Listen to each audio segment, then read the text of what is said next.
What's going on, you guys? Welcome back to Yak's Welding, and in this video I just wanted to do a quick update. As some of you have probably already caught on, I am back in the shed, and I got most of my stuff, pretty much all my stuff, set up the way that I want it. So I'll give you guys a quick tour here in just a second. But before I do that, I just kind of wanted to talk real quick about why I am back in the shed. And it's nothing bad. I just I've got a lot of stuff going on in my personal life, and I just don't have a whole lot of time to dedicate towards being at the shop.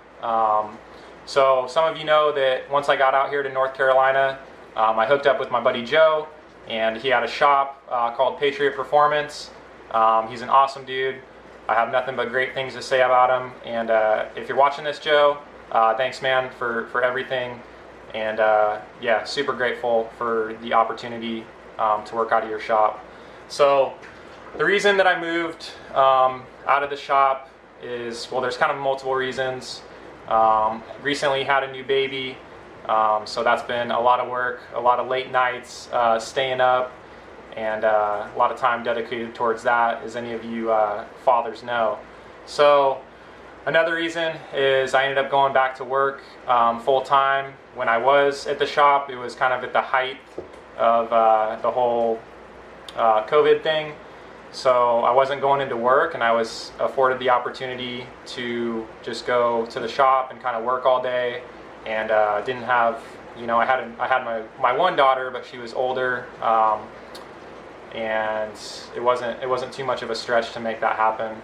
But with being back to work full time and the new baby, it's been too much to try to make it over there and kind of help out Joe the way that I've wanted to. So with that said, I'm kind of dialing it back a little bit, move my stuff back into the shed, like I said, and I'm going to focus more on just projects for myself and maybe, you know, some select buddies. But as far as like the whole business venture goes, it just wasn't really it's not really in the cards for me right now. Just with the time that I have at work, like being back full time, working full days, and then trying to drive to the shop. It was about 30 minutes away. So I figured the best way to do this moving forward is to move my stuff back into the shed, and that way I can sneak out here when I have like an hour or two, and I can crank out some content and get some welding done.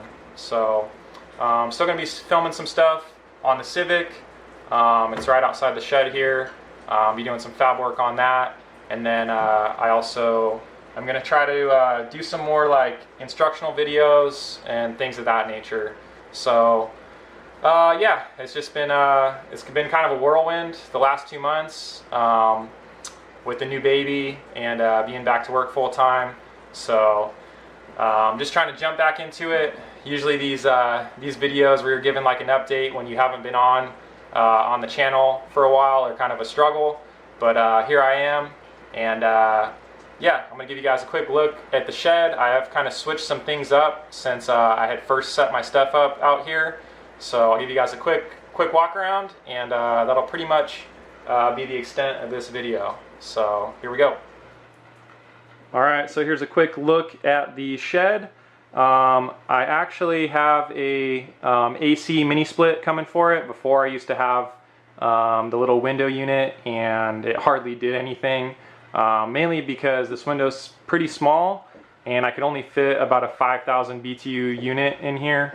So I got a 12,000 BTU unit mini split that I'm probably going to stick up here somewhere, and it should be able to cool this little shed down pretty well. So yeah, not a whole lot of space, but I just tried to maximize space by keeping things close to the wall, and try to just be as organized as possible. I do have the Civic outside of the shed right there, so honestly I'll probably just get a car cover for it. That way I can park it out there the majority of the time, and then when I do need to pull it in here to do any fab work, I can do that. So got to get a couple things out of here. Like I'm going to get rid of this engine block and move it in my other storage. And then some of these boxes over here just have like intake piping and Civic parts, so I'll get that out of the way. And when the Civic's in here, I actually do have a little bit of room to move around, so it shouldn't be that bad. So got the saw in the corner over there, and then got the banner up, metals up there. Yeah, pretty much just the bare necessities. And I'm just gonna try to make this work from here on out. So yeah, this will allow me kind of to get out here more frequently, and I like making videos on welding and, you know, Civic stuff. So yeah, it's kind of where the channel's heading. Kind of taking a step back just to dial things back and kind of enjoy life, and be able to just get out here when I want to and do the things that I want to do. So that's pretty much it for this video, and I'll catch you guys in the next one.